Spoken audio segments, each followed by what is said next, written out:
Alright, Batman and Superman saw it last night. It was opening night at my theater, and I liked it. Of course, I knew going into it that it was going to have a bunch of problems, but you gotta be open-minded. You can't let negative reviews sway your opinion. I went into the theater, I was like, you know what, I don't want to read any reviews. I don't want to know anything about the movie. I just want to see it for myself. And I did, and I liked it. Of course, in a week from now, my opinion may change slightly as it zimmers in the back of my mind, but you know. What's interesting to me is that if you Google Batman vs. Superman and you refresh the page a few times, I have watched this thing go from 37 on Rotten Tomatoes to going all the way down to 30 right now. And on top of that, on IMDb, like, yesterday morning it was at like a 8.9, I think, and now it's at a 7.9. I mean, it's rumored that Disney paid off some critics to bash this movie to hurt sales, but, people are gonna see it anyway. It's Batman and Superman for the first time ever on a live-action motion picture.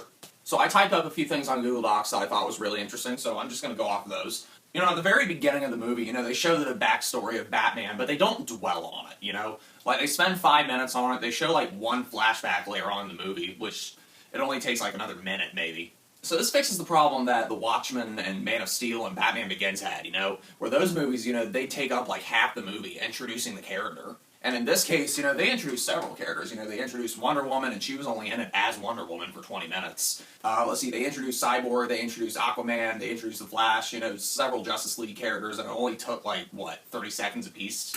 As far as Superman goes, if you wanted to skip Man of Steel and watch this, you can.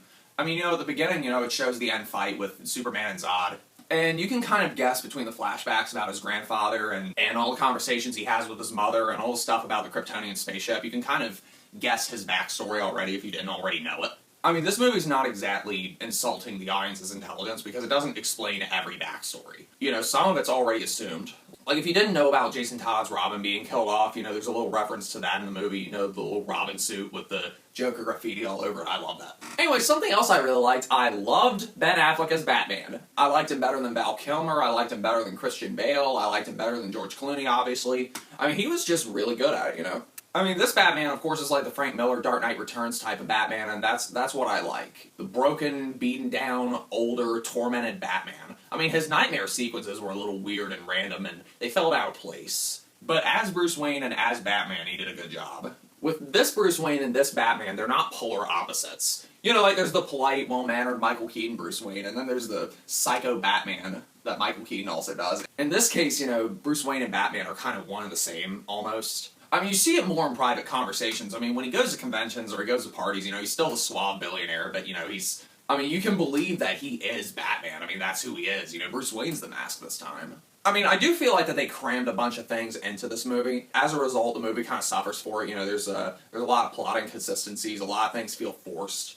I think they're trying to fix where the Avengers left off. How there were a whole bunch of movies leading up to the Avengers. In this case, there was Man of Steel, and that was the first movie in this universe. And this time, with Batman and Superman, it's the second movie, and, they're just trying to introduce the characters in minor ways, but, they're setting it up for a Justice League movie. It's done in Zack Snyder's style, so it's dark, it's got a lot of action, it's got some CGI, but it didn't go totally overboard with CGI, I don't think. I mean, not until the end, anyway. I mean, the CGI, I think, looked really good. Let's see, in the acting, all the stiff acting that Man of Steel had, for the most part, it's gone. So nobody's repeating, "I will find him," 4 times before you finally understand what he's saying. Of course some of the characters acted stupid like always. Lois Lane, she gets kidnapped more than a video game princess gets kidnapped. I mean, she can be an interesting character, but I think I counted 3 times at least where she has endangered herself or gotten herself in the middle of things that she shouldn't have. Of course, some of it was accidental, but, then there was the part after the Batman and Superman fight, where Lois Lane, she takes the kryptonite staff and just throws it down a well. It's like, maybe somebody will need that later. I don't think she's as whiny as Mary Jane Watson, but I think she's just as clumsy. Okay, now to talk about my favorite part, Batman. I am obviously highly biased to Batman because, see, I got my Batman knife right here, got my little plushie right here, my little necklace. I probably wouldn't be lying to you if I told you that I watched the Burton Schumacher movies, like, probably 100 times a piece when I was a kid, so I know these movies backwards and forwards. But, I mean, the key with this movie is that you can't compare it to those movies, and you can't compare it to any other Batman movies. I mean, this is a whole new thing. Now, how does it compare to The Dark Knight? I don't think it's quite as good. Now, I do think it's probably better than Dark Knight Rises, but I'm not quite sure yet. I'll have to think about it. Now, I will go on record, I do think that Ben Affleck's Batman, again, is better than Christian Bale's. I mean, he was just more convincing. You know, and on top of the fact, you know, they didn't have much time to bullet point everything that Christian Bale was thinking. I don't want to hear any bullet points. You could be like Michael Keaton, you know, everything you're thinking, everything you're feeling, you could make the expressions in your face, you know? I mean, you're making a movie, show it, you have visuals. With this movie, you know, you could definitely tell that he was going through a hard time, you know, and he didn't really need any, you know, long diatribes or long dialogue to do it, you know? I also liked this Alfred a lot better. You know, he didn't make a speech every single time that you asked him a question, you know? Like the Michael Caine Alfred, you know, you ask him a question and he's all chatty about everything. I'll tell you what this Alfred and this Batcave remind me a lot of. It reminded me a lot of the animated series. I mean, Batman used all kinds of technology that he would have in the animated series, and the cave looked a little similar. I mean, it wasn't exactly a cave, just like the Michael Keaton 1989 Batman was, but it was still underground, it was still well concealed, and in this case, the Alfred was definitely like the animated series Alfred, you know? Where he said cheeky things, he said smart things, he kept it kind of short. I really love the part where Alfred, like, remote controlled the Batwing, just like the animated series, you know? If you want to make him more involved, you gotta do a little more than just make him talk, you know? I mean, he's a butler, he's hired as Bruce's servant. Why not have him help out more? I mean, after all, Robin's gone, who else is gonna do it? I think the most important thing that they got right, I love his voice. I mean, part of the reason why I like Kevin Conroy's Batman and Michael Keaton's Batman is because, you know, they're intimidating without growling. You know, all they have to do is be like, I want you to tell all your friends about me. You know, and the growl just got kind of silly in the Nolan movies, but here, you know, he talks low, he screams a bit, but you know, you can understand what he's saying. And he's still intimidating, and he doesn't always have to use the voice, you know? I mean, his look alone.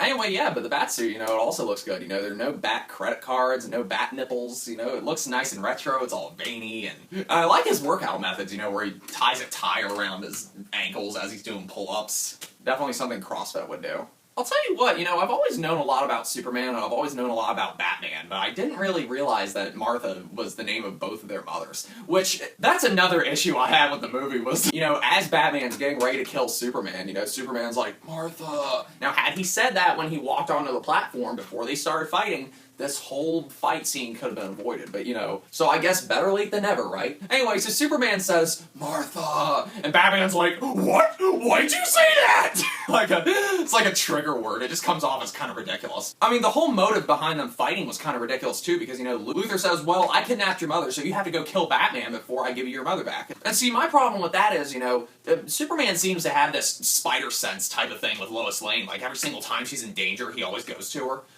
You know, he could probably use the same techniques with his mother. I mean, you know, he could find out where she is, he could go to her location in a matter of 30 seconds, just go in and out, avoid the whole fight. I mean, I'm not going to go big into details about his powers or his abilities, I'm just going by the movie's logic here. Speaking of Luthor, I like what he did with this one. I mean, you know, Jesse Eisenberg already did a good job playing the super genius in Social Network, so he's able to pull off the kind of guy who can think 5 steps ahead, and that's really cool. I mean, that's essentially what Lex Luthor is. But this is a different take on Luthor, you know, like there's the Justice League Luthor, there's the super serious, build-a-suit type of Luthor who's, you know, and you know, I'm kind of used to that, so it was nice to see a new take on the character. I mean, he was quirky though, he was narcissistic and he was quirky, so I mean, he reminded me a lot of the Riddler. So it'll be interesting to see who they cast as Riddler when the time comes, but I was impressed as far as that was concerned.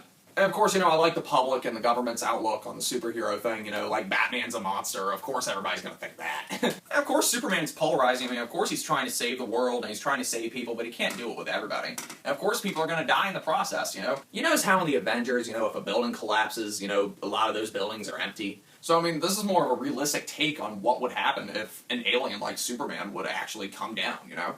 You can also understand why people would have the attitude, oh, Superman brought the war to us, see? I mean, think about it. If Superman were to come to Earth, would you trust him 100%? I mean, if he had the ability to, you know, destroy the sun or destroy a continent with little effort, would you exactly trust him 100% even if his intentions were good? Another thing I found kind of confusing, I didn't exactly know what Doomsday's powers were.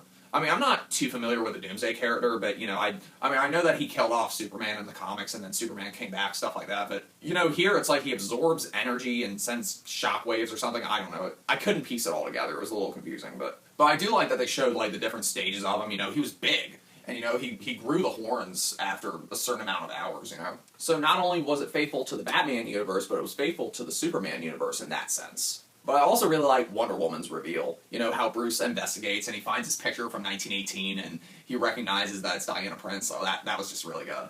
Now, something that annoys the crap out of me about Batman the last several years is that these comic stories and, you know, these Batman fanboys, they're like, oh my god, Batman has that one rule, he doesn't kill people. He does in this one, and I love it. And here, you know, he's in the Batmobile, and people are shooting at him with machine guns and their trucks and everything, and he's like, oh, screw you, I'm gonna run you over, so he blows them up. It's great. I can see it already. A whole bunch of Batman fanboys are gonna be like, oh my god, it's so inaccurate, Batman doesn't kill people! Or they'll be like, oh, did he kill them? No, they're just brown and have smoke and ashes all over them. They have boxers with hearts on them like they would in a Warner Brothers cartoon, you know? I mean, everybody made such a big deal about Man of Steel at the end where Superman killed Zod. I don't really see what the problem with that is. I mean, Zod, you know, he caused a lot of problems, and there's no way that the human race can contain him. I mean, they're not going to be able to build a cage, he'll just bust right through it. That's why they haven't caught Superman. I mean, how else is Superman going to stop Zod? I mean, send him into the sun? I mean, I guess if it was possible, he could probably create another Phantom Zone, but who has time to do that when he's destroying the world, practically?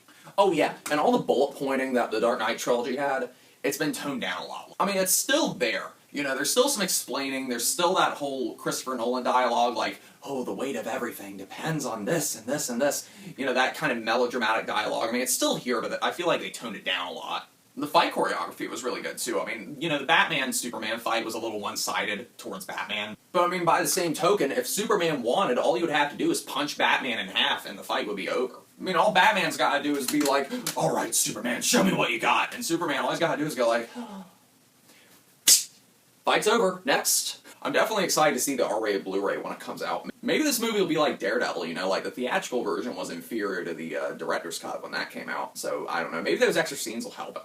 You know, there were still a lot of scenes in this that could have been either shortened or taken out completely. I mean, pacing's not too much of an issue, but it would have helped a little had some of those scenes been shortened or taken out, you know. I'll say this, I mean, this movie surprised me. I thought it was going to be as bad as Man of Steel, but, you know, I walked into it thinking that I was going to hate it, and I was surprised, you know. I mean, this movie's not for everybody. It's still Zack Snyder, it's still dark, it takes some liberties with some of the characters and some of the mythologies and some of the powers. But for me, it was just an entertaining movie. I mean, yeah, it had a lot of problems, but right now, I like it. Thanks for watching, grind out, see you later.